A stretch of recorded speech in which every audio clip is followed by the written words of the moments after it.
Bom dia.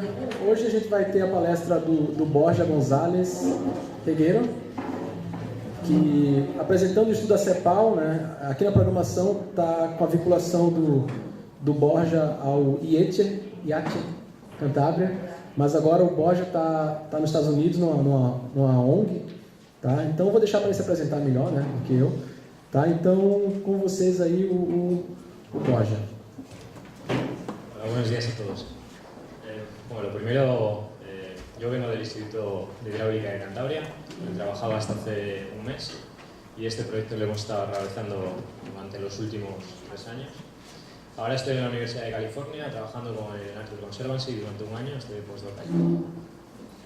Entonces, bueno, lo primero, agradecer a la organización del evento el haberme invitado y personalmente a Pedro por también permitirme conocer este maravilloso país, que es la primera vez que estoy, pero no será la última.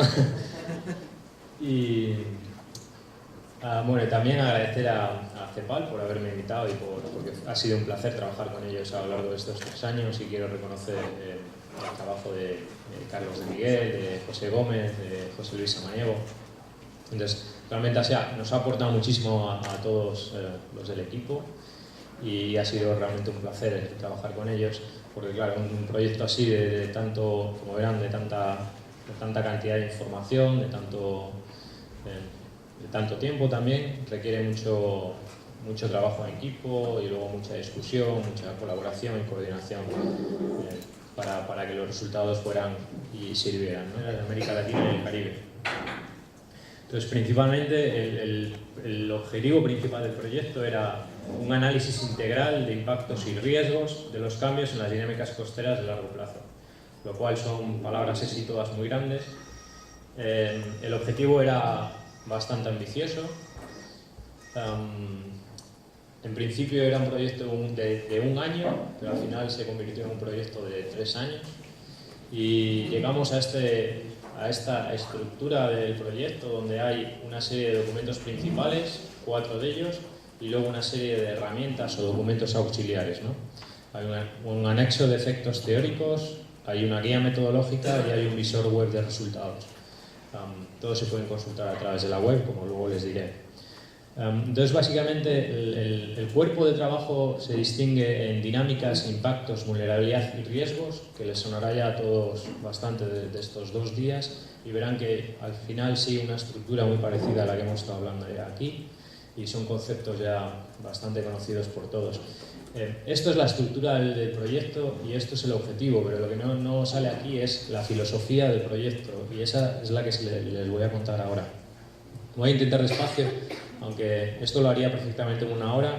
Voy a intentar ir despacio para el español, el portuñol, y que me entiendan, porque la filosofía del proyecto era generar una serie de conocimiento, luego distribuirlo de la mejor manera posible para que se utilizara. Entonces, por eso también nos llevó tanto tiempo, y tanto tiempo también conceptualizarlo.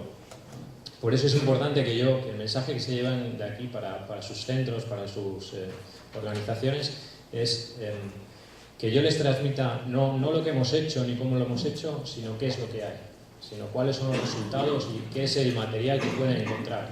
Porque, como verán, esta estructura del proyecto responde a dividir el documento en una serie de partes, de tal manera que pudiera haber distintos lectores objetivo. Es decir, que una persona de un centro más de investigación puede estar interesado en esta parte porque está relacionada con el estudio de costas o de clima o lo que fuera, y sin embargo alguien más relacionada con la gestión costera puede estar más interesado en la parte de vulnerabilidad, o incluso los gestores más en la parte de riesgos, que es la integración un poco de todo, ¿no? Y luego incluso hay otra gente que igual está más en el campo teórico y prefiere leerse la guía metodológica, pues, para otros estudios o lo que fuera. Entonces, esa es un poco la filosofía del proyecto. La filosofía del proyecto era generar conocimiento y proporcionarlo, de tal manera que se pudiera usar, ¿no? Bueno, entonces, estos son un poco una serie de reflexiones para el caso de Brasil que he ido recogiendo a lo largo de estos 3 días. ¿Cuáles son mis impresiones desde el punto de vista del proyecto de la CEPAL? Primero, CEPAL ha abarcado toda América Latina, pero claro, son 75.000 kilómetros pero Brasil es una parte importante de ese continente en cuanto a longitud de costa junto con México. Entonces esto es bueno y es malo. ¿Por qué es malo? Porque es mucha costa. ¿Por qué es bueno? Porque el enfoque al final es no igual, pero sí muy parecido, porque también estamos hablando de escalas ingentes, de escalas monumentales. Entonces, por un lado, aunque podríamos estar hablando de una mesoescala para Brasil, el enfoque o el approach puede ser muy parecido, ¿no? Entonces, lo que espero es que muchas cosas del proyecto sean aprovechables. Luego, por otro lado, la información preliminar puede servir de un punto de base, de tal manera que si nosotros ahora están en este simposio, que por otro lado me parece una oportunidad perfecta para coordinar esfuerzos y para poner en claro y organizar un poco la dirección del país en este sector, puede servir como un punto de base igual para seguir. Habrá cosas que no les gusten, habrá otras que sí, y entonces lo que sí que puede servir es el punto de base para aprovechar ciertas cosas y ir aumentando tanto en resolución como en número de problemas abordados y construir a partir de esa base para llegar a una serie de soluciones, ¿no? Por eso digo aquí también que lo que tienen igual que entender es entender qué es lo que hay y ver también, tienen la capacidad de rellenar o sustituir información. Por ejemplo, nosotros estamos condicionados por utilizar información homogénea para todo el continente, pero está claro que Brasil puede tener datos mucho más de más resolución y más exactos sobre población, usos del suelo, topografía, lo que fuera. Cada país tiene sus bases de datos y son distintas entre ellos. Nosotros no podíamos utilizar la base de datos de cada país, tenía que ser una cosa homogénea. Pero ya hemos hecho otros tipos de análisis, hemos aportado otro tipo de información que si Brasil viene ahora con datos de censos demográficos, incluso en ciertas regiones, no tiene que ser para todo el país, puede coger, sustituirlo, meter esas capas dentro del análisis y hacer un análisis complementario, que es una segunda derivada de todo eso, ¿no?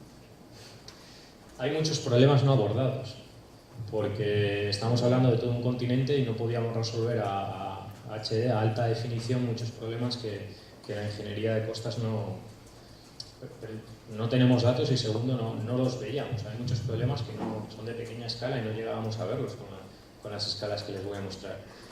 Y luego hay una serie de herramientas auxiliares, incluso si no utilizan nada de los otros, sí que les puede servir, aunque sea de consulta o de curiosidad, como el anexo de efectos teóricos que explicaré al final. Hay un visor y unos datos en este formato y también la metodología.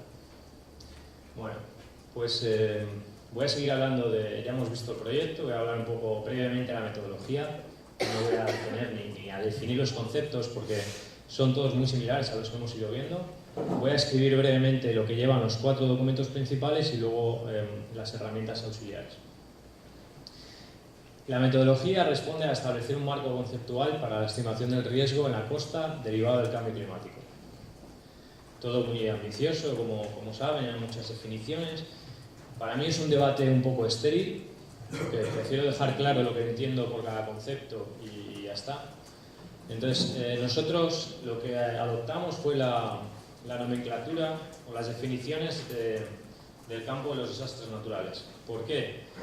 Pues porque en aquel momento nos pareció lo más adecuado y se ajustaba más a nuestras necesidades. Luego este mismo marco se ha utilizado a cambio climático, se ha utilizado en tsunamis, se ha utilizado en otra serie de riesgos naturales, ¿de acuerdo? Entonces, la nomenclatura y las definiciones varían un poco respecto al campo de cambio climático, lo que dice el IPCC, pero bueno, mientras dejemos claro lo que entendemos por cada concepto, no hay ningún problema. Y como ven, al final, básicamente hemos estado hablando de riesgos desde distintos puntos de vista. Yo al final me voy a la expresión mucho más simple, que es una serie de probabilidad de que ocurra algo por unas consecuencias potenciales o daños esperados que podría tener. Luego, al final es la probabilidad de un problema por las consecuencias que puede tener. Nosotros lo dividimos en esta forma, de tal forma que distinguimos el hazard, ¿no? O el problema o el impacto o lo que fuera, una parte de exposición y una parte de vulnerabilidad. El primer día hablábamos de vulnerabilidad física, ayer hablábamos de riesgo, luego también la gente comentaba vulnerabilidad socioeconómica, vulnerabilidad ecológica. Al final todo queda recogido aquí.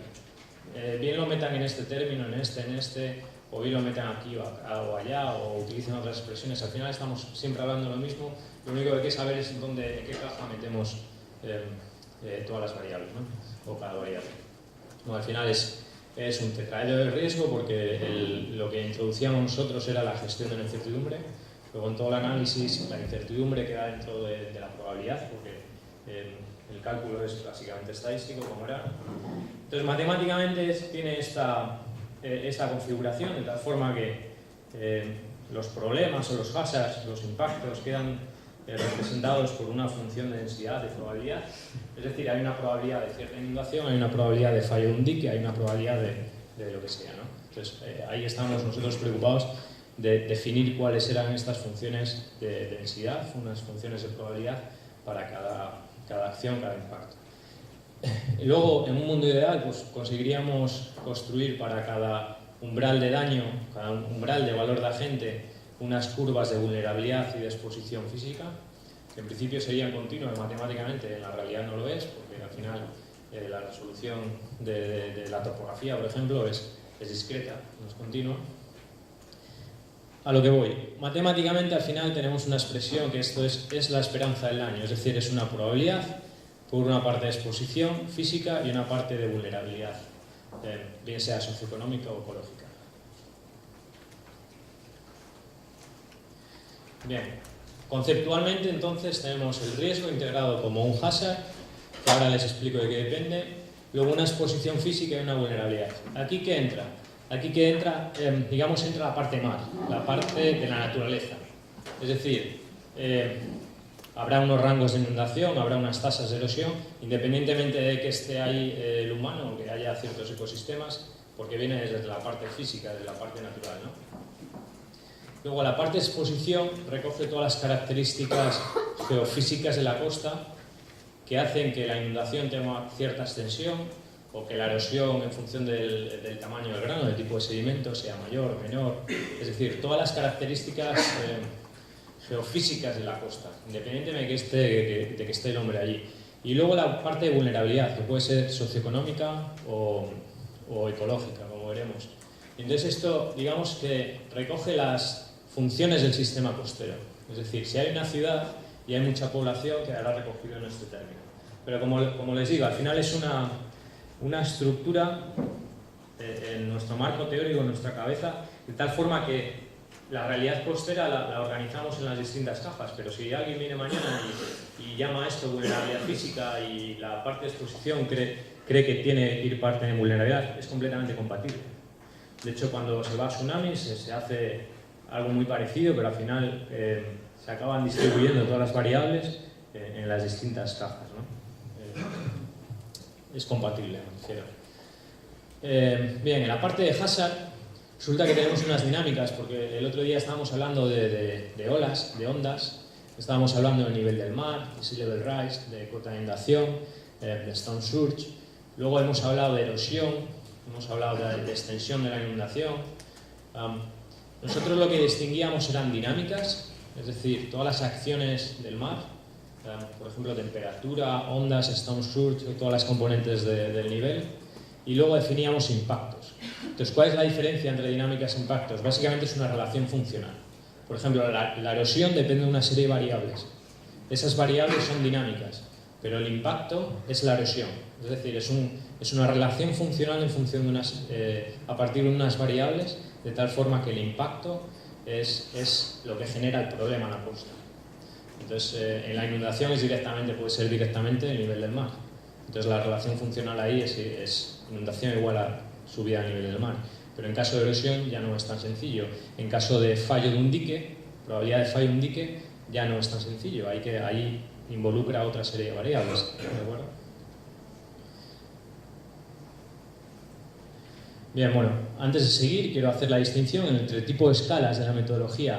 Se ha aplicado la metodología y sus variantes, como el SPR que hablaban ayer, en distintas escalas. La diferencia es el tipo de información que tienen cada una. Por ejemplo, aquí podemos estar hablando de la macroescala, aquí de la mesoescala y aquí de la alta definición, de la mesoescala. Al final, las diferencias que son el tipo de información, el detalle de la información que se tiene, aquí se va abajo y aquí en alta definición se tiene muchos datos de mucha resolución, etc. Entonces, lo primero que tenemos que conceptualizar es a qué tipo de escala queremos dar las respuestas, porque no pueden ser iguales. Es decir, yo no puedo estudiar un estuario, aunque sea muy grande, a la escala o sea, como lo haría en la Bahía de Santander o como lo haría para toda Latinoamérica, porque aquí necesito una serie de datos y una serie de herramientas que aquí no están justificadas. Es decir, no puedo resolver la Bahía de Santander es decir, no puedo resolver todas las bahías de Latinoamérica a la misma resolución que haría con la Bahía de Santander, ¿no? Entonces, básicamente al final definimos una escala que es Latinoamérica, empezamos a hacer una serie de divisiones en unidades de estudio representativas, como ven, luego les cuento cómo se hicieron, y al final son una serie de cálculos para cada unidad de estudio, de tal forma que la unidad básica, la unidad de cálculo eran 90 por 90 metros para toda Latinoamérica, porque era era el criterio mínimo del MDT, del modelo digital de terreno, era 90 metros. Entonces se recalculaba una serie de bases de datos a esta escala, luego se agregaba, toda esta información se agregaba a cada punto de estos, que es representativo de 5 kilómetros de costa, y luego estos 5 kilómetros se agregaban a unidades más grandes, porque si no, no se podían representar. No se podía, a escala de un continente, cada 5 kilómetros no se podían ver los resultados. En un soporte web o un software sí, porque puedes hacer un zoom, pero sin embargo, si teníamos que hacer gráficos de Latinoamérica o de países, no se podían ver. Entonces se agregaban a unidades agregadas de 50 kilómetros. Entonces, cualquier gráfico espacial que vean, la unidad son 50 kilómetros. Pero esos vienen agregados de unidades de 5 kilómetros, ¿de acuerdo? Y esas unidades de 5 kilómetros están hechas a partir de cálculos a 90 por 90. Bien, pues vamos a ver qué es lo que tienen los cuatro documentos principales, que es el cuerpo principal del proyecto. Aquí ven otra representación de la misma metodología. Básicamente se empieza por una evaluación de dinámicas, de ahí se derivan impactos, se complementa con la vulnerabilidad y a través de curvas de exposición y vulnerabilidad se llega a un cómputo del riesgo, a una evaluación de riesgo. Y luego, bueno, esos resultados, lo que se pretende es que sean objeto de análisis y de estrategias de distinto tipo.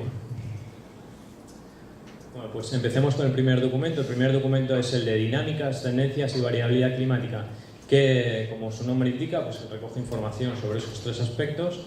Entonces, cabe distinguir una serie de bases de datos existentes que recogimos de distintos organismos internacionales, porque, como les decía, tiene que ser, el criterio era que fuera información contrastada y homogénea, ¿de acuerdo? No podía ser distinta para los distintos países. Entonces, recogimos información sobre el nivel del mar, sobre temperatura, viento, oleaje, etc. Y luego nos dimos cuenta de que de forma general en el hemisferio sur, y esto por razones históricas de las rutas de los barcos, había una carencia de datos de oleaje y de nivel del mar, sobre todo, ¿de acuerdo? Entonces nos vimos obligados a hacer parte de modelado numérico en este área. Cuanto a las bases de datos existentes que quedan analizadas en el estudio, pues ven datos de nivel del mar, de marea astronómica, salinidad, temperatura del agua, presión y viento, registros instrumentales de oleaje, nivel del mar, temperatura del aire y proyecciones de nivel medio y de distintos modelos climáticos e índices climáticos. Aquí tienen una tabla con las distintas bases de datos, su cobertura temporal, resoluciones espaciales y cuáles son las fuentes. No voy a insistir más, simplemente que se queden con esa idea de que se analizaron una serie de datos de la parte del mar que tienen ahí recogidas en ese documento, y que nosotros lo único que hicimos fue recogerlas de organismos internacionales y estudiarlas, y luego aplicarlas a nuestro estudio. Y cualquier análisis que hiciéramos de tendencias, por ejemplo, luego en el visor, todas estas bases de datos nos proporcionan, porque no son nuestras, no es trabajo nuestro ni estamos capacitados para distribuirlas. Lo que sí que distribuimos son a través del documento es las tasas de cambio, cualquier análisis que hayamos hecho sobre ellas, siempre que estén bien referenciadas, ¿de acuerdo? Por tanto, si ustedes quisieran acceder a los datos de nivel medio del mar, no seríamos nosotros la persona de contacto, sino sería a través del CSIRO, se llama su web, ahí queda explicado en el documento cómo se obtuvieron los datos, se irían ahí y podrían obtener perfectamente los mismos datos que nosotros analizamos. Lo que sí que proporcionamos son, por ejemplo, el análisis que nosotros hicimos con ese nivel del mar y el resto de componentes. Cuanto a bases de datos generadas, las dividimos en oleajes y componentes de nivel del mar. Y de nivel del mar analizamos tanto marea meteorológica como la astronómica para recomponer las series de nivel del mar total, como luego verán. Entonces, ¿qué fue lo que hicimos en oleaje? Hicimos, bueno, debería funcionar los vídeos, pero da igual. Básicamente hicimos un esfuerzo computacional tanto marea meteorológica como en oleaje. Entonces, la metodología de oleaje es básicamente se hizo un reanálisis global de oleaje, que es el que ven aquí o aquí. A través de vientos y coberturas de hielo se generaron unos campos de olas globales, se hizo una validación con datos de boyas y satélites. Luego, ¿cuál es un poco lo llamativo del análisis? Es que la distribución estadística del satélite se integró en la realización numérica. Es decir, los resultados que salían del ordenador se distorsionaban estadísticamente de tal forma que representaran la distribución estadística de los datos satélite, ¿de acuerdo? Que es la única que tiene cobertura global, la única que tiene cobertura planetaria. Esto es lo que se llama el reanálisis GO, que va desde el 1948. Y después de esa calibración se validan resultados con boyas a lo largo de todo el planeta. En cuanto a Brasil, en cuanto a América Latina y el Caribe, se hicieron 3 mallas de detalle, ¿de acuerdo? De 0,25 grados para el Caribe y de 0,5 para las dos costas. Las ven aquí representadas y, bueno, básicamente esta es la información que queda registrada, que queda dentro del SMC, va contenida esta información para el análisis de dinámicas y propagación a costa. Bueno, entonces, ¿cuál es el objetivo de toda esta simulación numérica? Fue obtener resultados de alta resolución offshore en las costas de América Latina y el Caribe. Se obtuvieron unos 1.500 puntos y análisis especiales en los 100 puertos más importantes según el ranking de la CEPAL, ¿de acuerdo? De 2008 a 2010. Entonces obtuvieron descripciones de la marea astronómica, marea meteorológica, de oleaje. Hemos empezado diciendo que el objetivo era analizar efectos del cambio climático, pero lo que sí vimos por el camino es que por el camino íbamos generando para la integración del riesgo una serie de información parcial que vimos que tenía su valor intrínseco, tenía un valor per se.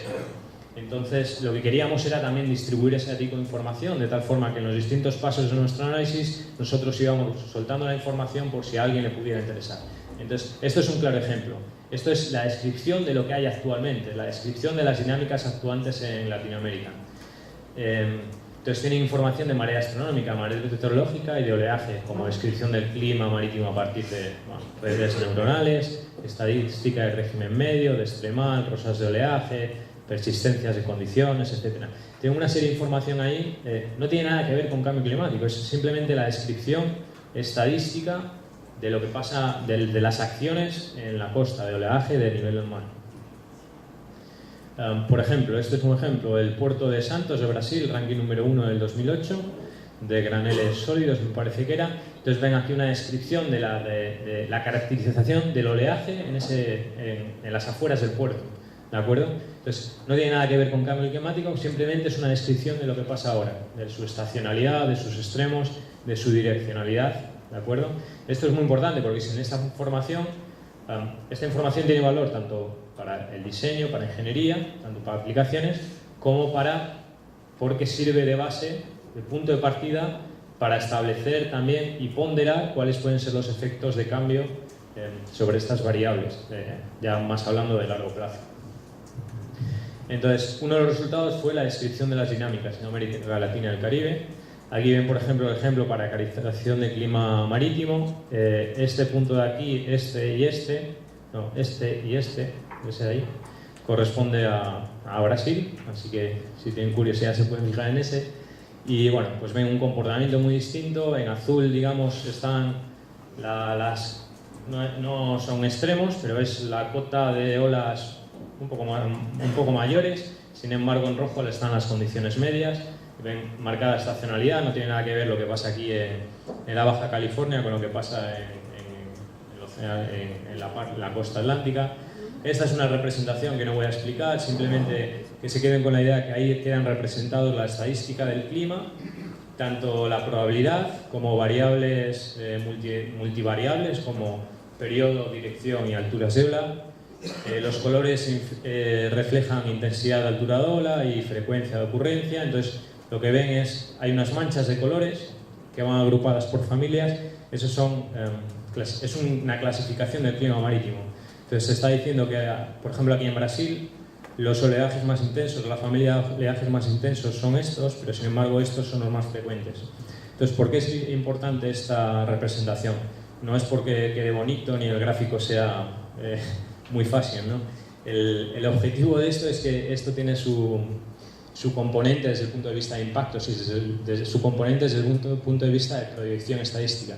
Porque quiere decir que si hay un sistema de borrascas aquí o aquí en el Atlántico Norte que están generando este tipo de... Estos vienen del sur-sureste.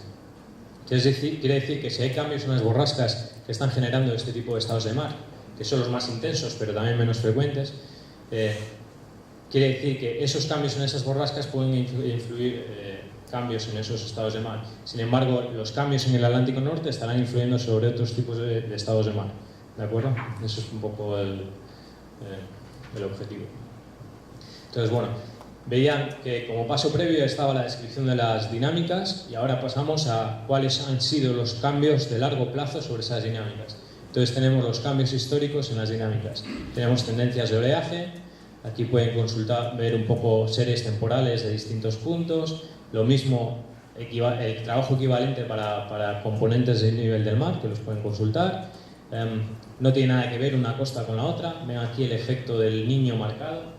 Entonces, desde el punto de vista de gestionar, esta era una de las conclusiones que teníamos, es decir, ¿por qué se van a preocupar? Bueno, ¿por qué se va a preocupar? No, pero con base en las observaciones históricas, tiene mucho más peso el efecto del Niño en Ecuador que realmente los cambios históricos que han obtenido del nivel del mar, ¿de acuerdo? Sin embargo, el efecto como verán luego a partir de patrones de correlación, resulta que el efecto del Niño sí que tiene correlación en Brasil, pero sin embargo su efecto es despreciable completamente. Es decir, aquí lo que domina es claramente la componente de subida del nivel del mar, de largo plazo. También hicimos un análisis extremos, tanto en descripción de dinámicas como cambios pasados. Entonces, lo que vemos es que a lo largo, este es un punto de la Baja California aquí, y lo que se ve es que en la distribución estadística se ha observado a lo largo de esas 6 décadas de datos que la evolución estadística ha sido de desplazamiento. Y verán luego un gráfico donde no tiene por qué ser en los 5 puntos estos, el comportamiento ha sido completamente distinto. No tiene que ver. Aquí quiere decir que en la Baja California se ha mantenido la forma de la distribución, pero se ha desplazado de tal forma que si cortamos por uno de los valores extremos, esto solo es la distribución de extremos, vemos que si para el 2010 tenemos 20 años de periodo de retorno asociados a 7 metros, si sigue la evolución actual, esto se reduciría a 11 años de periodo de retorno, lo que quiere decir que el área bajo la curva ha aumentado bastante. ¿De acuerdo? Esa es la probabilidad de excedencia sobre 7 metros. Por ejemplo, si vamos a San Paulo y seguimos las tendencias históricas, el periodo de retorno de 50 años se reduciría a mediados de siglo, o sea, dentro de 3 décadas a 30 años y dentro de 4 o 5 décadas a 11 años. ¿De acuerdo? Si luego siguen fijando, aquí están el de 100 años y 500 años. Eso es ciencia ficción, porque es estadística extrema, es decir, esto es estadística, pero sin embargo, el de 50 años, ese evento sí que ha quedado reflejado en la simulación numérica, ¿de acuerdo? Porque como son 60 años, quiere decir que el evento de 50 años sí que tuvo lugar en esa simulación numérica. Entonces, para mí sí que estos valores, digamos, sí que tienen cierto significado, porque quiere decir que ese evento se produjo en la historia que reproducimos. ¿De acuerdo? De acuerdo, para concluir con este documento, les he dicho que analizábamos dinámicas y esos cambios en esas dinámicas, pero luego había una serie de componentes del clima que también era muy importante recoger ahí. Y hay dos apartados finales sobre índices climáticos y huracanes. ¿Y qué queda recogido ahí? Índices climáticos, lo que recoge es la variabilidad natural. Entonces el otro día estábamos hablando de mudanzas climáticas y llamarlo eventos extremos, ¿cómo llamarlo? El clima es mucho más complejo, es decir, hay cambios de distintas escalas temporales, desde las olas los ven todos los días, desde la escala horaria, luego a estacionales, anuales, interanuales y de largo plazo, ¿de acuerdo? Entonces, cada una de esas escalas requiere su estudio. Entonces, por eso veíamos antes en la gráfica anterior que el efecto El Niño en la costa oeste de Latinoamérica tiene mucho más efecto que realmente los cambios históricos del nivel del mar. Esa variabilidad interanual resulta que recoge más peso que los cambios de largo plazo en esa variable. Sin embargo, en otros sitios no. Entonces, esto lo analizábamos en este apartado de índices climáticos. Lo que queríamos ver era la influencia de distintos patrones climáticos en las distintas variables, para realmente entender el problema, para ver si una cosa era importante de estudiar o no. ¿De acuerdo? Y luego la parte de huracanes, porque claramente en el Caribe es lo que marca la cola de extremos, viene marcada por los huracanes. Entonces no tiene sentido, bueno, sí tiene sentido hablar de nivel del mar, pero resulta que los grandes desastres y los grandes daños ahora vienen por la parte de riesgo de huracanes. Bien, pues ¿cuáles son los resultados entonces principales de esta caracterización de dinámicas y sus cambios? Primero, sepan que hay una caracterización de oleaje y nivel del mar, temperatura del agua y del aire y viento en la región costera de Latinoamérica. Es decir, tienen esa información ya caracterizada en ese documento. Luego hicimos una serie de estudios de largo plazo en las distintas variables, también tienen los resultados ahí en los documentos. Determinamos cuál era la importancia en las distintas zonas de Latinoamérica de los patrones climáticos sobre las tendencias pasadas. Y también recogimos información básica para el estudio de impactos y riesgos, pero también para otras aplicaciones relacionadas con la gestión y el diseño costero. Y esto responde otra vez a la filosofía del proyecto. Nosotros queríamos llegar a la integración de riesgo y queríamos ver cuáles eran los efectos del cambio climático. Pero a la vez que estábamos haciendo una serie de reanálisis, nos parecía importante en un lugar del mundo donde no había información homogénea de oleaje ni de ciertas componentes del nivel del mar, proporcionar ese tipo de análisis porque es la descripción estadística, la descripción de las dinámicas actuantes ahora. Entonces, por eso, esa información también la queríamos proporcionar, por si fuera de interés. Entonces, esa información puede ser de interés para un lector que no esté para nada relacionado ni familiarizado con el cambio climático, ¿de acuerdo? Por ejemplo, un ingeniero de costas o un gestor de la costa puede estar interesado en saber cierta información sobre esa caracterización de las dinámicas a lo largo de Brasil y para nada puede estar trabajando en el campo de cambio climático. Bueno, problemas técnicos. Básicamente lo que decíamos, este segundo documento se estructura así. Hay una serie de recogida de información geoespacial, de análisis de esa información y determinación de índices y resultados, ¿de acuerdo? Entonces, ¿qué información hay? De muy distintos tipos. Usos del suelo, tipo del suelo, áreas protegidas, amenaza de ecosistemas, densidad de población, riqueza, GDP, etc. Distintos tipos. ¿De quién? De distintos organismos internacionales o regionales, como la CEPAL, la Organización del Turismo, WWF, verán aquí. Aquí aparece qué tipo de vulnerabilidad y exposición tienen ahí, si es socioeconómica o ecológica, simplemente es una clasificación. Y luego sí que hay una serie de variables de exposición, como es que han ido saliendo a lo largo del simposio, y es información sobre distintos aspectos de la configuración de la costa, como tipología de playas, de ciudades costeras, longitud de ciudades costeras por país, obras marítimas, desembocaduras, ¿de acuerdo?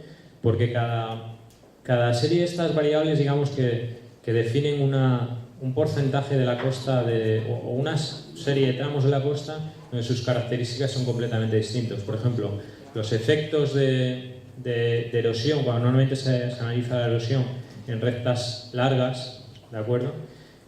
Son de otro orden, completamente distinto al que cabe esperar del comportamiento dinámico de las desembocaduras y de las áreas influenciadas por esas desembocaduras, ¿de acuerdo? Son procesos completamente distintos. No es lo mismo tampoco es lo mismo una playa recta y paralela que una playa que esté ejerciendo de protección de una ciudad, ¿de acuerdo? Entonces, una ciudad urbana, una playa urbana que esté protección de una ciudad, tiene una serie de características ya socioeconómicas también, completamente distintas a la que puede tener una área mucho más natural. Entonces, esa serie de variables también se recogieron. ¿Cómo se recogieron? No había ninguna organización que proporcionara esta información. Entonces, como bien decía el profesor Jiménez el otro día, lo que hicimos es decir, necesitamos esa información, ¿cómo la generamos? Pues, decía, cogemos a un estudiante, nosotros pusimos a 6 estudiantes durante una serie de meses y se fue recogiendo toda esa información a través de imágenes satélite. ¿Pero por qué? Pues por lo que el profesor decía el otro día, porque es información valiosa, porque necesitamos, si queremos integrar riesgo, necesitamos esa información. Necesitamos caracterizar ese tipo de comportamiento de las costas, esas características distintas de unos sitios a otros, ¿de acuerdo? Porque recuerdo que lo que queríamos era cuantificar riesgo al final, entonces necesitamos obtener ese tipo de información. El análisis geoespacial de esta información, para toda la tabla de bases de datos, lo que hicimos es cálculos cada 90 por 90 metros para toda Latinoamérica, los agregábamos a unidades de estudios de 5 kilómetros de costa, ¿de acuerdo? Entonces, ustedes no encontrarán esta información a 90 por 90, para eso están las fuentes de información de base, las originarias.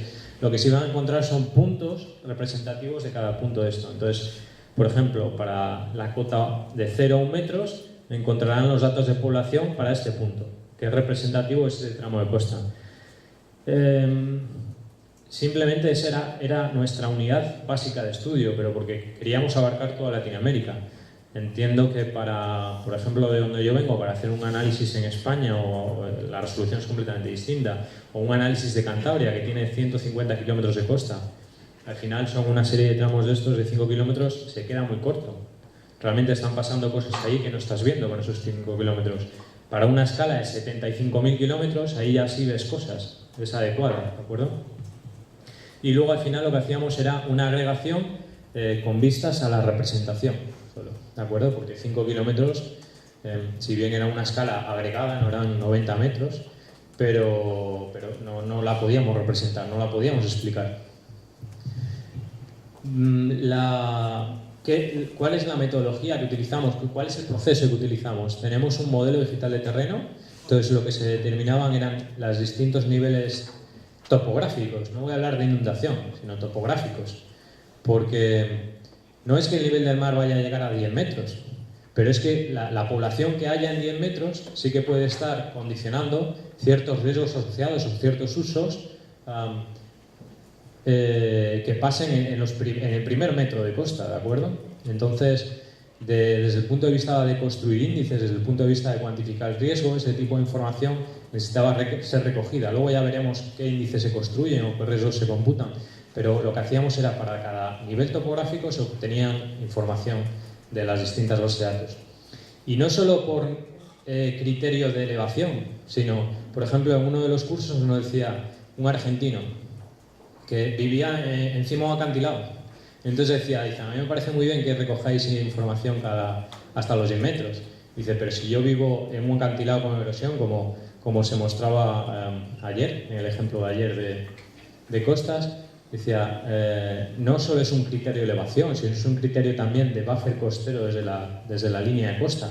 Entonces, eso también se hizo. O sea, hay otro análisis que en vez de recoger cotas por elevación, recoge cuáles las variables en costa en un buffer, me parece que son, no sé si son 5 o 10 kilómetros es la costa, ¿de acuerdo? Independientemente de la elevación. Entonces, ¿es representativo eso de lo que pasa en la línea de costa? Puede que sí, puede que no, pero es mejor que nada. Es decir, es un criterio, pones el límite en 5 kilómetros y recuentas las características socioeconómicas y ecológicas que hay en ese buffer, ¿de acuerdo? En ese tramo de costa. porque en algún sitio tenemos que poner el límite de la región costera.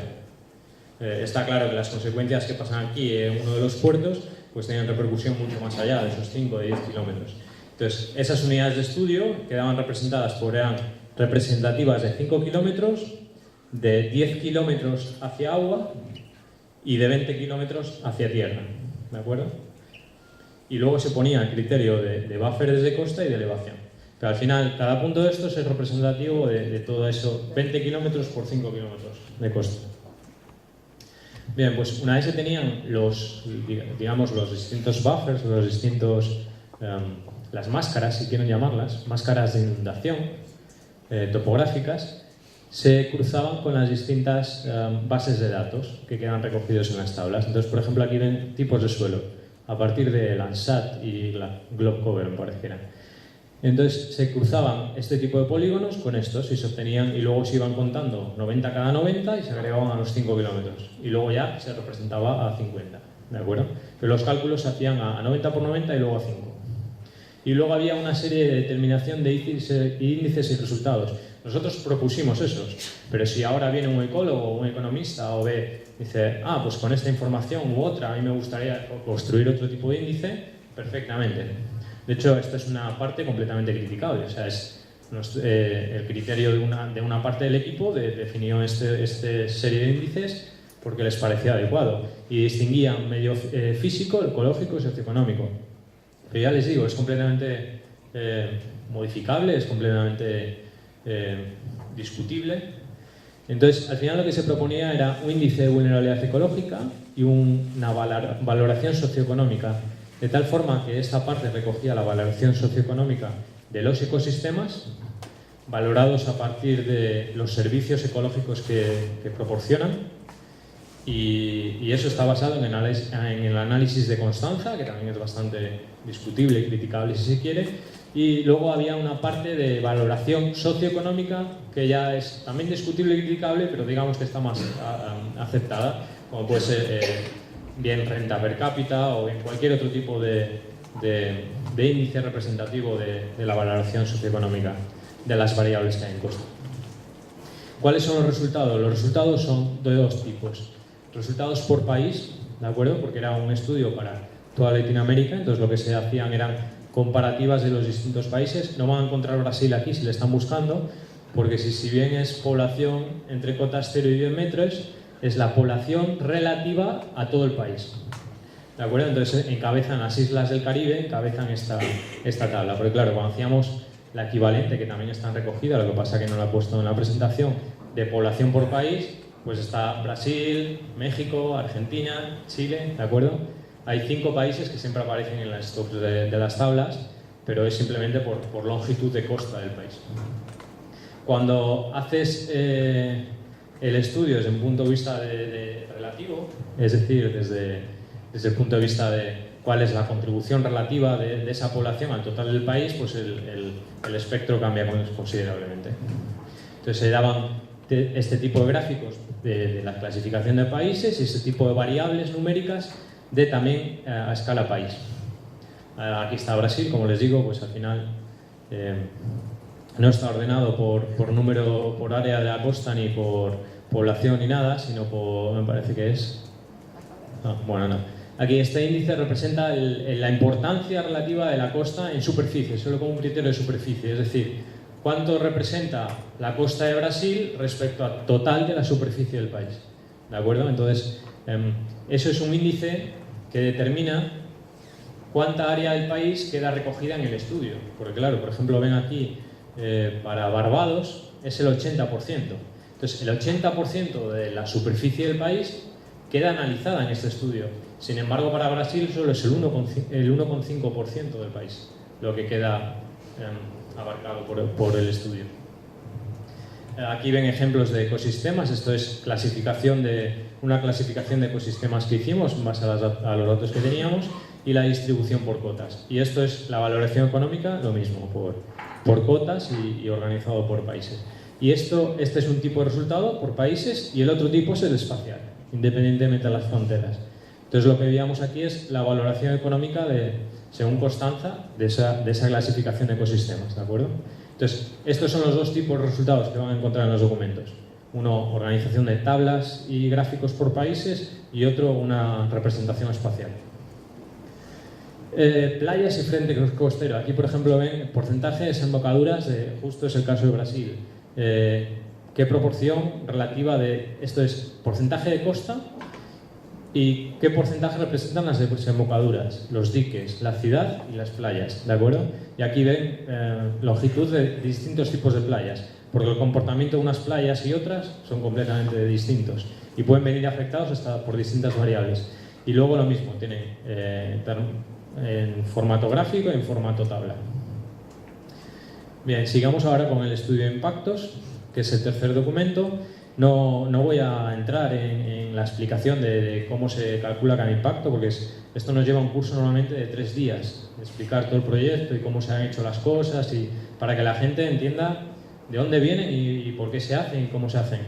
Yo no voy a entrar ahí, simplemente voy a decir que estudiamos inundación costera, erosión en playas, impactos en los puertos, impactos asociados al blanqueo de corales. Entonces, esta es la lista de impactos que se estudiaron: inundación permanente, temporal, erosión de playas, actividad portuaria, seguridad de obras marítimas, estructuras, blanqueo de coral y transporte potencial sedimentario.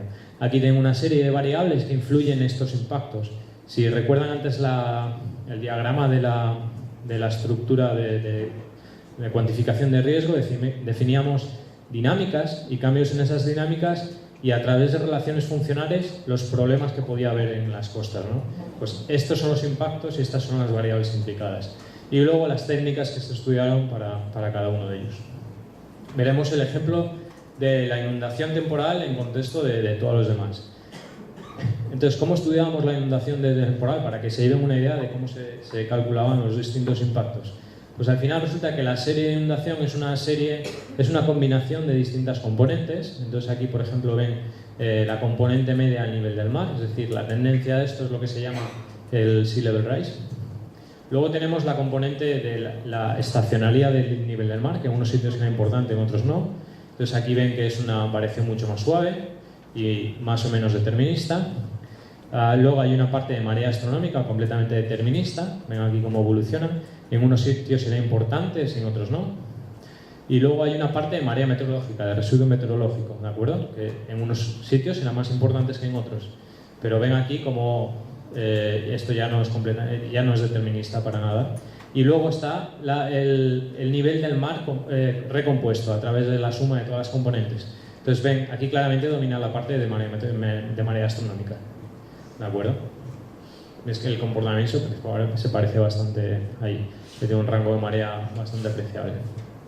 Bueno, pues lo que se generaron eran las series históricas de nivel del mar para todos los puntos de la región, y se calcularon las distintas componentes y se agregaron y luego se analizaban. Entonces se cogieron los extremos de esas series de inundación. ¿De acuerdo? Entonces queda aquí, por ejemplo, ven la cota de inundación potencial de periodo de retorno 500 años en la actualidad. ¿De acuerdo? Y aquí ven cómo cambia ese indicador de inundación potencial, cómo ha cambiado y cómo se espera que cambie, es decir, si los cambios históricos se mantienen. Entonces ven comportamientos completamente distintos.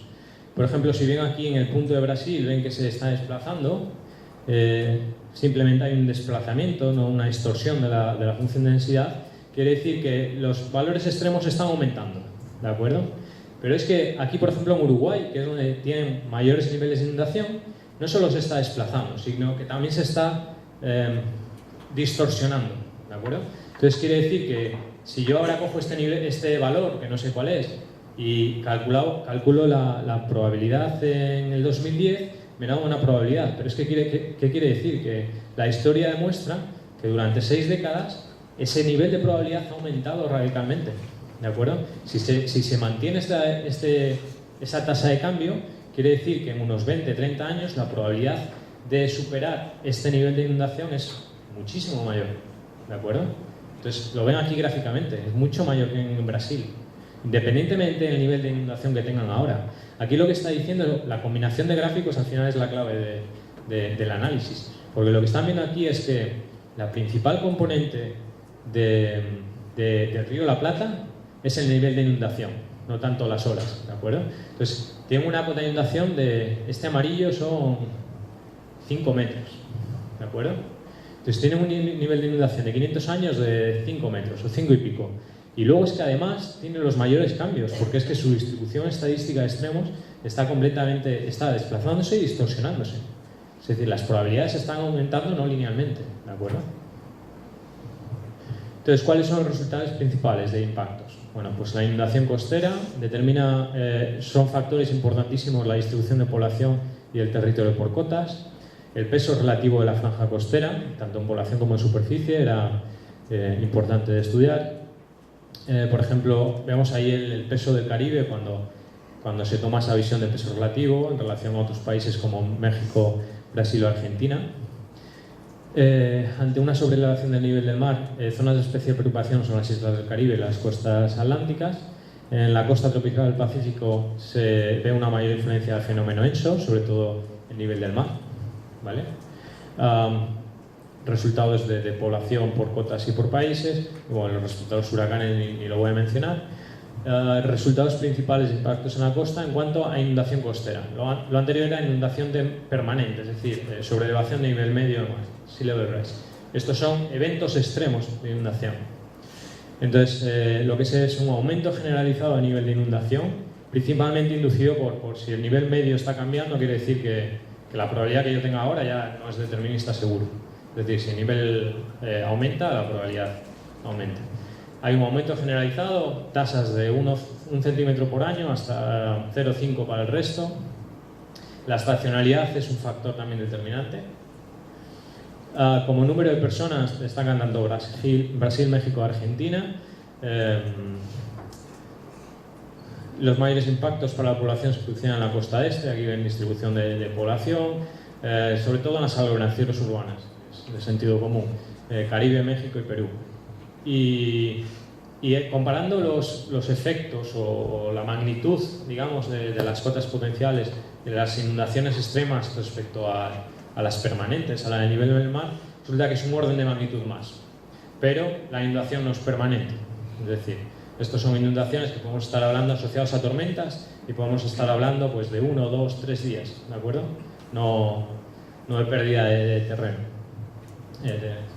permanente. Erosión en playas es generalizada por aumento de nivel del mar, en Caribe Norte, costa del sur de Brasil, tipos de playas, también es muy importante de estudiar. Los cambios en alturas de la dirección pueden ser dos drivers normalmente no contemplados, es decir, hay playas que vienen más afectadas por una rotación de la dirección de la energía dominante que por el nivel del mar, ¿de acuerdo? Entonces aquí, por ejemplo, ven la tendencia potencial para una playa de este tipo, de 1 kilómetro de largo, la tendencia potencial de metros por año. Entonces, esto es un orden de magnitud completamente distinto al evaluado por nivel del mar, ¿de acuerdo? Luego, hace falta que haya playas susceptibles de este cambio, que es lo que vemos a través de la integración de riesgo, porque como tenemos tipos de playas, también sabemos qué porcentaje de estas costas tienen ese tipo de playas. Entonces luego ya lo combinaremos, pero esto es, si hubiera esa playa en toda la costa, tendría ese comportamiento, y si midiera 1000 metros.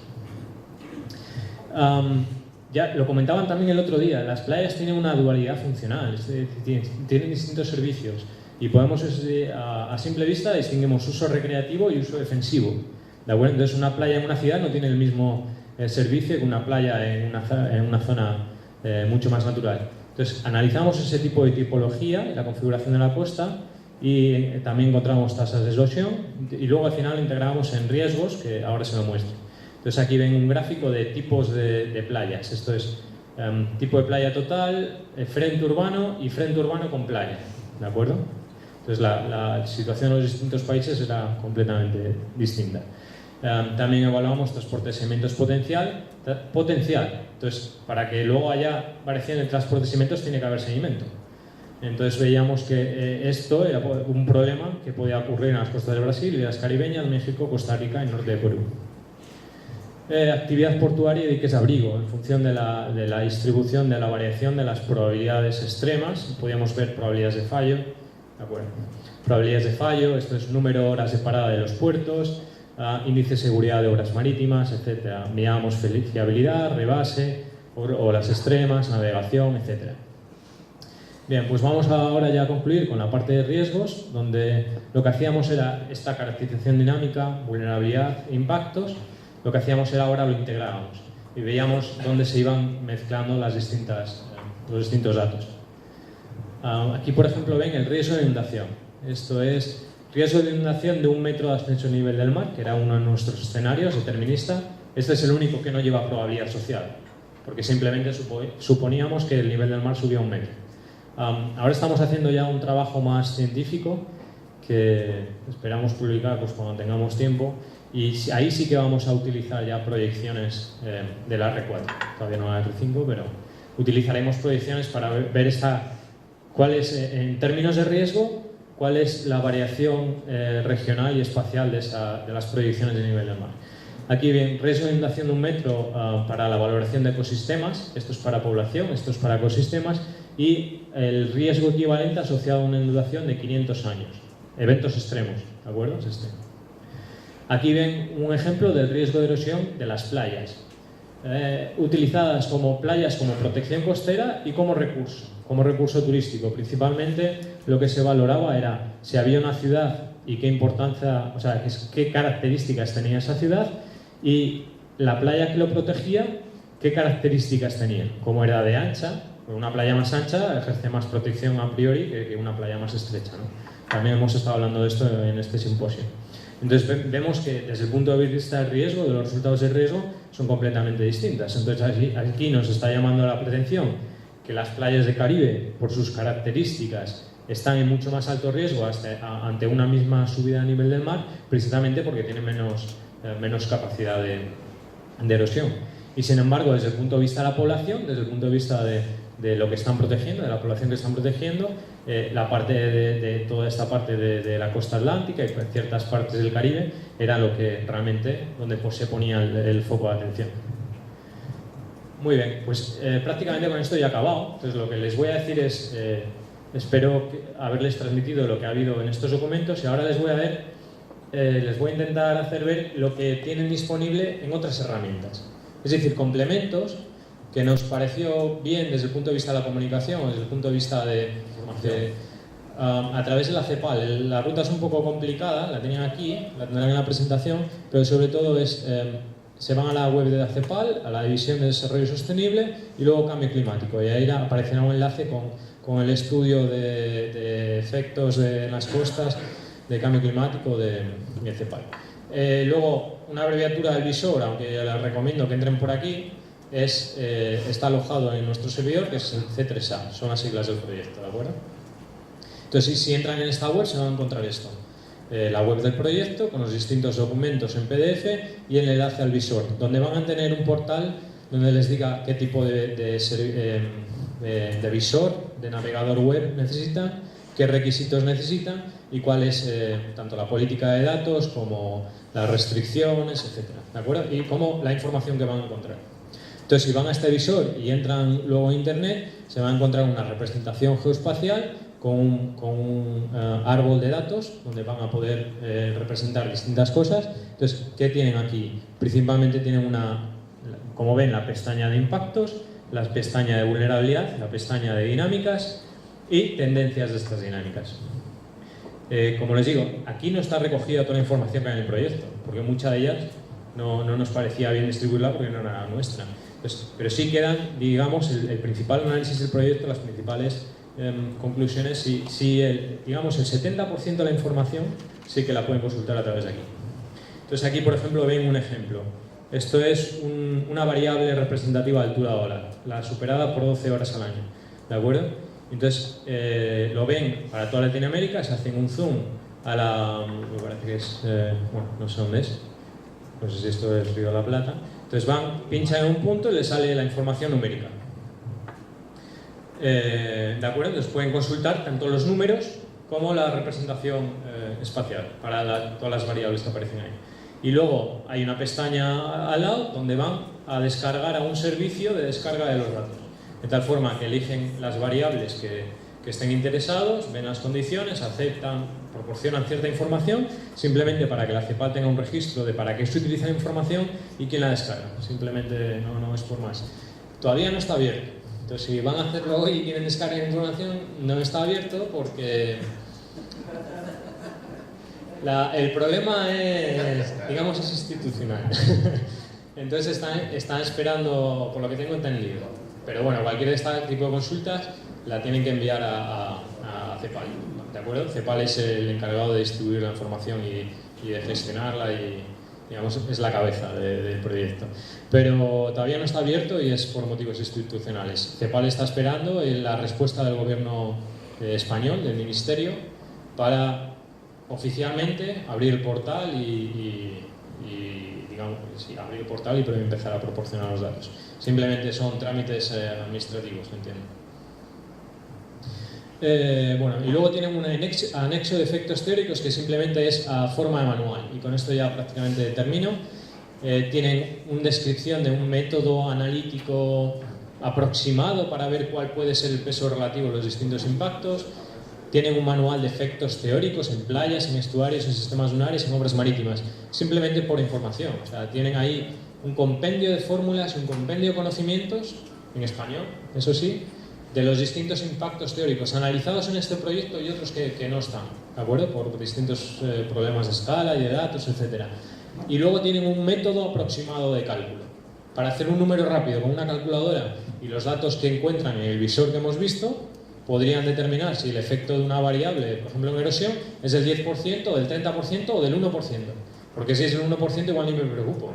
Si es del 20%, ahí ya estoy teniendo un orden de magnitud muy aproximado. No es un número muy con alta, very accurate, muy exacto, pero me está dando el feeling me está dando si es importante o no, ¿de acuerdo?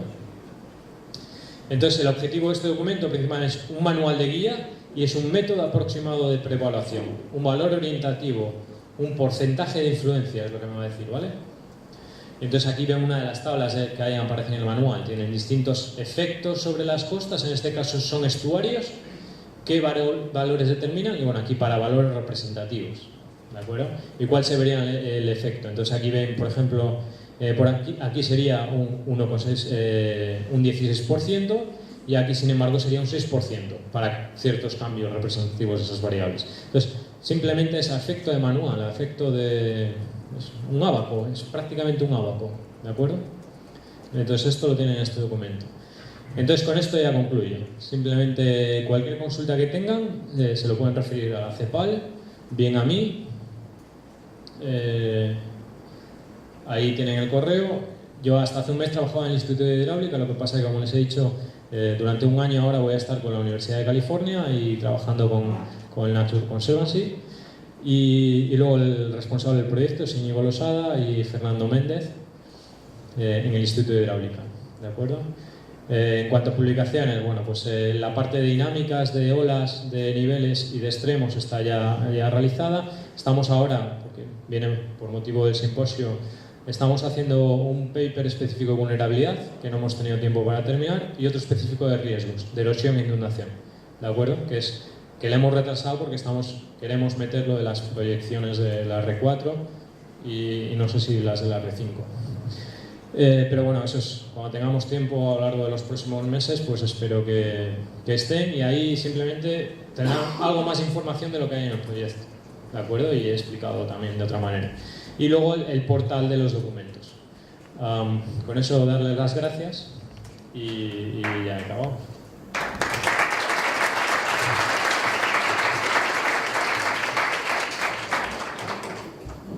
Entonces, simplemente ahora sí, para abrir el debate, tenía una serie de comentarios y reflexiones que no sé si les interesa compartir o... simplemente hemos hecho este proyecto, hemos llegado hasta ahí, les he explicado lo que tienen disponible, lo que pretendíamos, cuál era la filosofía y lo que tienen disponible, cuáles son los resultados. ¿Cómo lo veo yo ahora después de haber estado 2 días aquí disfrutando de este evento con ustedes? Yo lo veo como información de partida, ¿de acuerdo? No es que vaya a solucionar todo, ni mucho menos, pero es una información de partida que puede ser para distintos lectores, como les digo, para distintos intereses. Alguien les puede utilizar cierta información de una parte y otros de otra. También pueden utilizar esa información, sustituirla por otra si tienen mejor o complementarla, ¿de acuerdo? Allí donde tengan carencia de información, este proyecto igual les puede servir. También puede hacer otra cosa, que es coger y digamos que nosotros hicimos el cómputo del riesgo para toda Latinoamérica y cogimos criterios para toda Latinoamérica. Con esos mismos datos, si ahora mi unidad es la nacional y puedo decir Brasil y hago el cómputo del riesgo solo de la costa de Brasil, los resultados me van a salir distintos, porque quiere decir que ahora la unidad no es Latinoamérica, sino es la unidad Brasil. Entonces estaría ya viendo otras cosas que lo comparo con el resto de la región. Otra cuarta vía que puedo hacer es, en su análisis, si se ponen a ver un poco con más detalle la información que hay, pues si les interesa o no les interesa, seguro que van a encontrar soluciones. Y soluciones me refiero a siguientes pasos. Y van a ser de dos tipos. Porque la información que haya les sirve, que me alegra muchísimo, entonces quiere decir que lo van a poder utilizar, o que no les sirve, porque les faltan cosas. Y entonces, en esa identificación de lo que les faltan, van a haber encontrado información, van a haber encontrado ya la solución. Es decir, si alguien ve los datos de vulnerabilidad y ve la población y dice, vale, pero es que estos chicos de Santander resulta que no hicieron este tipo de análisis, no construyeron este tipo de índice, me falta esto, acaban de dar con la solución, es decir, acaban de dar ya con un índice o con información que puede complementar para empezar a dar siguientes pasos, ¿de acuerdo? Entonces, eso, simplemente esa es mi visión después de 2 días con ustedes aquí. Gracias. Bom dia. Em um momento você apresentou dados de população em até 10 metros, justamente para ver a porcentagem da população que foi afetada, que seria afetada. E aí uma das coisas que a gente inclusive comentou muito em um dos GTs como conseguir isso? Como foi que vocês conseguiram colocar o índice de população para tantos metros da linha de costa? Si se refiere a la fuente de información. Porque nós temos dados censitários, que são por município. Então, a única forma que a gente consegue adquirir essa informação é quando a gente vai a campo, e daí ou seja, um esforço do pesquisador. E vocês conseguiram, né? Sí, los datos de población vienen de la Universidad de Columbia, que tiene un raster de población histórica, incluso de proyecciones, tanto de GDP como de población. Entonces, me parece que fue esa, la de proyecciones no, creo que era distinta, porque estamos mirando para utilizarla, al final no utilizamos, pero la de población me parece que eran de 1000 metros por 1000 metros, y es densidad de población cada 1000 metros, me parece que es para todo el mundo. Entonces, utilizamos esa porque era la única fuente homogénea que encontramos para Latinoamérica. Pero probablemente la que haya de Brasil será más detallada, si es a nivel de censo. Y luego, ¿cómo se analizó? Pues con la metodología esta de análisis GIS, geoespacial y interpolación de bases de datos, ¿de acuerdo? Entonces eso se cruzaba con la topografía. Pero me parece que ahora que lo sabéis que buscamos aquí, eso por todo lo que he escuchado y visto en las presentaciones todas, que me gustaría oírte junto a esto. Me parece que Brasil quiere tener una definición de vulnerabilidad costera, toda su costa. Es necesario partir de una base que sea, bueno, mucho hablamos de datos, lo que tenemos, principalmente de lo que no tenemos, y que es necesario partir de una bueno, hablamos de escalas, pero que es necesario partir de una base que sea estándar para todo Brasil. Muchas de las presentaciones hablaron de casos específicos, vulnerabilidades locales, de una playa, a veces algo un poco más grande, algo así, pero para tener una definición de vulnerabilidad se necesita tener una base estándar. Entonces, si pensamos cuáles son las bases estándar que existen hoy en Brasil, son pocas. ¿Sí? El IBGE tiene algo de estadística y algo. Me parece que tú presentaste claro que es como una compilación de datos y modelos y todo, pero es una base estándar.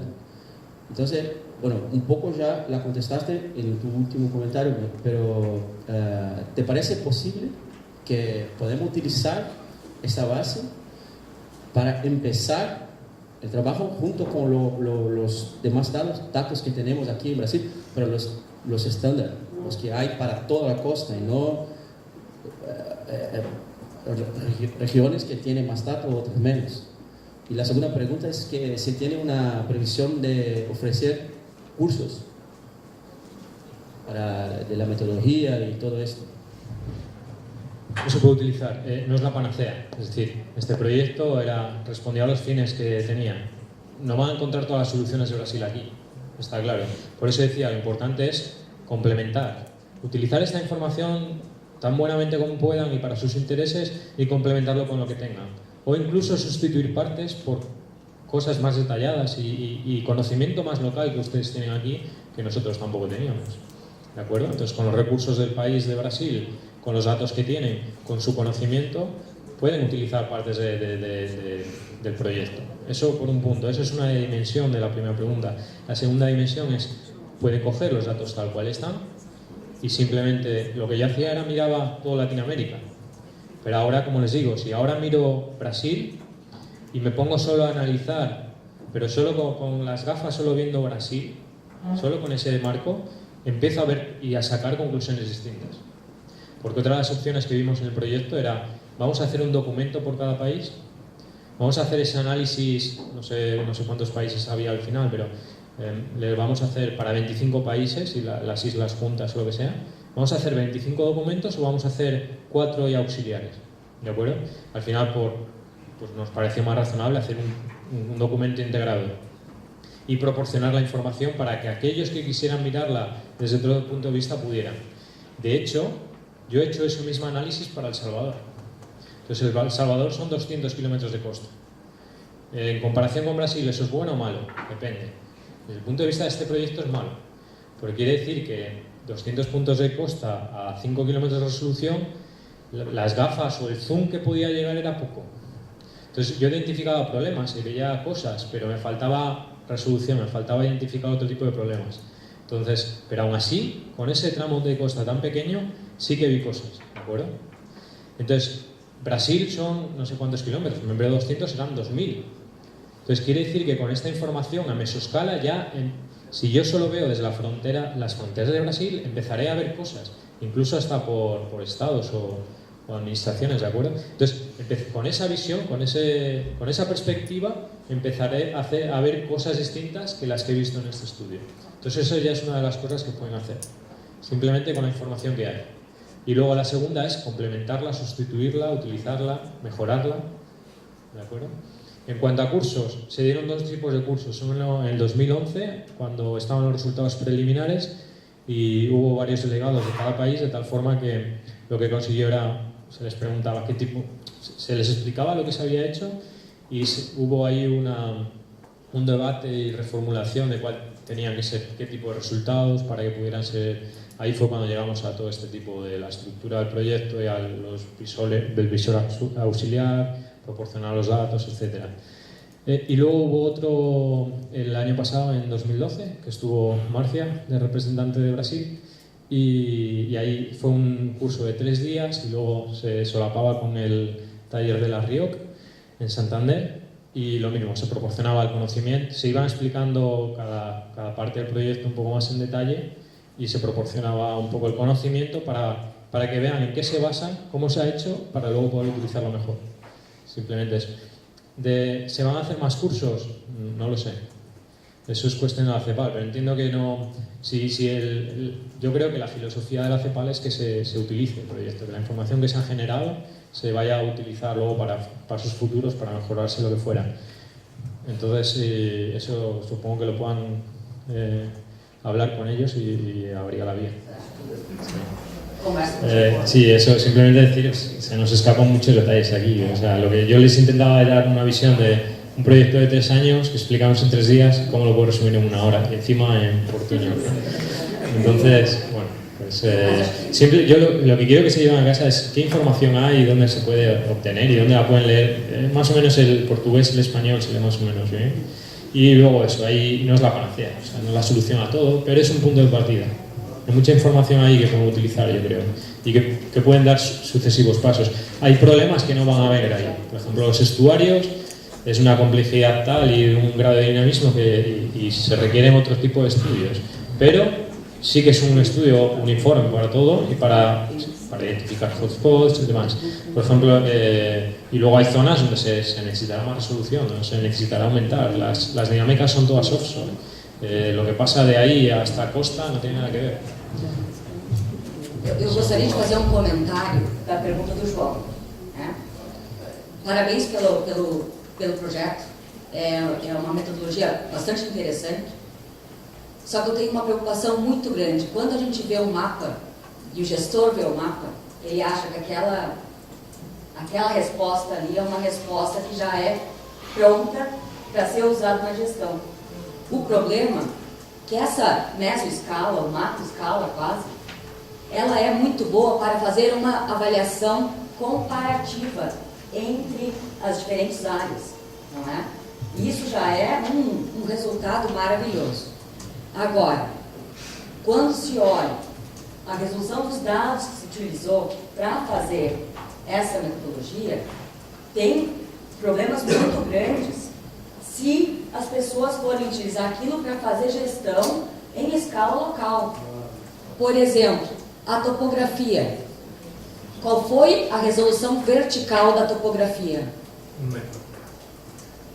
Donde não existem esta escala, não existem assim. Son 90 por 90 metros XY y luego 1 metro en vertical. Es el RMV no sé qué. Satélite, sí. Ah, satélite. Então, Claro, sí, satélite. Mais ou menos 1 metro, não é? O erro é mais ou menos 1 metro. E ali foi feito 1 metro do nível do mar. Então, se nós temos um erro de mais ou menos 1 metro, e a gente faz uma análise de 1 metro de elevação do nível do mar, na verdade, a gente não pode confiar no dado para fazer gestão local, porque está muito dentro da margem de erro, não é? Então, uma coisa muito clara que tem que ser colocada para o gestor é que essa metodologia, ela serve única e exclusivamente para se fazer uma análise comparativa nesta escala de países ou regionais dentro de países grandes. Jamais se pode utilizar para fazer uma gestão local. Por exemplo, a pergunta anterior foi da população. O dado da população ali, a não sei quantos metros da linha de costa, é tudo interpolação. Esse dado não existe, é uma interpolação de um grid de 1 quilômetro, que também foi uma interpolação de dados de municípios de censo. Então, é muito lindo e é muito necessário, mas tem que se tomar um cuidado para que essa metodologia, aqueles dados servem. Então, é o que o Borja estava falando exatamente logo depois da apresentação dele. Essa metodologia, ela, se for para ser usada a nível local, tem que se usar e refazer os dados com aquela resolução necessária. Então, gente, quando a gente vê o mapa, a gente tem que ser bem claro qual é o erro que aquele mapa tem associado. Porque ele pode servir para uma finalidade, mas com certeza não vai servir para outras. Então, tem que ter um cuidado muito grande até no momento em que se oferece o dado online, de que se coloque, que é, por exemplo, aquele modelo Invest, né, que o Wilson falou no primeiro dia. Diz ali muito claro, no próprio modelo, na primeira página, este é o modelo para comparações relativas. Não é? Não se pode tomar aquilo como a resolução para se aplicar a nível local. Então é o que o Borja estava falando. Tem que se substituir, tem que se melhorar, não é? Para essas aplicações de gestão local. Sí. ¿Concordas? Por eso en la entrada del visor se explica qué tipo de contenidos hay, hasta dónde puede llegar y luego, por eso también es muy importante conocer hasta dónde se llega con esta información, para lo que puede servir. Por ejemplo, si me hacen la pregunta, ¿esta información sirve para diseño? No y sí. No porque es grosera, ¿de acuerdo? Entonces no van a encontrar ahí topografía de alto detalle para hacer una regeneración de playa, por ejemplo, y van a encontrar ahí ni van a poder hacer, yo creo, un planeamiento de una costa de 100 kilómetros en función de esta información. Sí que van a poder comparar distintas variables a lo largo de toda la costa de Brasil. Y para diseño, no desde ese punto de vista, desde la resolución, pero sí desde el punto de vista que van a encontrar ahí información útil y van a ver si para los índices de erosión que hay ahí, las variables implicadas, el efecto es del 5% o es del 25%. Y me puedo estar equivocando, igual es 23 o es 27, pero puedo distinguir entre el 5 y el 25, ¿de acuerdo? Entonces ese ya es un salto bastante apreciable, ¿de acuerdo?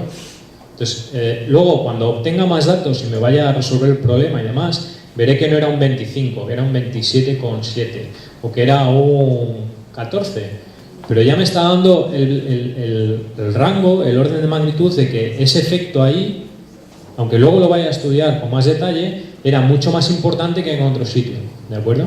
Y luego, desde el punto de vista de diseño, van a hacer cierta obra en la costa. Ahí tienen información que en cuestión de 10 minutos, si se han familiarizado con la información, podemos tener un número rápido de decir, esta variable hay que tenerla en cuenta o no hay que tenerla en cuenta. Es decir, los cambios históricos me dicen que esto es relevante o no relevante. Por ejemplo, desde el punto de vista del nivel del mar de Ecuador, se queda clarísimo.